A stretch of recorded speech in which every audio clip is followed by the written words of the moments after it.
habeenada kamida ayuu nabigu salaadii Aisha gurigaygu ku qornaa Aisha ummul markaas nabiga hoosta ka soo gashay wuxuu Aisha caawa meedayn buu ka yiri Rabbigay aan caabudee caawa ma iska kaydayn markaas aan ka yiri beetina waan ku daayay iska cibaadayso markaa buu nabigu istaagay labada aayadood sidoo ugu celcelinayay ayaa Bilaal salaadii fajr Bilaal u adimay in tu'adhibhum fa innahum ibaduka wa in taghfir lahum fa innaka antal azizul hakim rabbi innahunna adlalna kathiran min an-nas faman tabi'ani fa innahu minni wa man 'asani fa innaka ghafurur rahim habeendan lilmada ka daadatay ilintiisa halku sujuuda uu dhulka dhigay bay lilmada qoysi labada aayadoodna macnaheedu waad garanaysaa aayada hore waxa weeyaan ereyga nabi Ciise alayhi salaam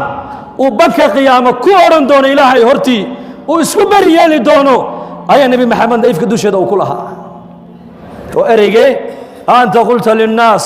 ittakhiduni wa ummi ilahayn min dunillah ya Ciise ibn Maryam ayaa rabbil Ciise ku oran doona maalinka qiyaamaha maada ku yiri qoomkaaga reer bani Israa'iil aniga iyo hooyaday Allah sokadii ilaahay naga dhigtoona caabudo maada ku yiri markaasuu nabi Ciise isbari yeelaya markuu isbari yeelaba oranaya hadaad cadaabaysana daa adoomahagi hadaad u dambi dhaafaysan amarka adiga iska leh ereyga nabi Ciise uu banka qiyaamo oran doono ayuu nabi maxamed ifka dusheeda ku lahaa hatta nazala jibril alayhi salam markaas lagu yiri ya jibril utag muhammad alayhi salatu wassalam وعاد كترادا إنا سنرضيك في أمتك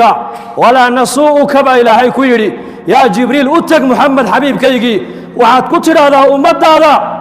وكرر لك قلين دونا كوكونا دي بمين هذه قبل لقولي وسين دونا أمت هذا سيس أدرى لكون نقول دونت كوكونا دي بمين يك واحد قديم كوجلي كيا لمن ما يك قبل لقولي بركة أبو النبي يقول لما دين توسكبي أيوة صلاة الصبح النبي صحابة توجي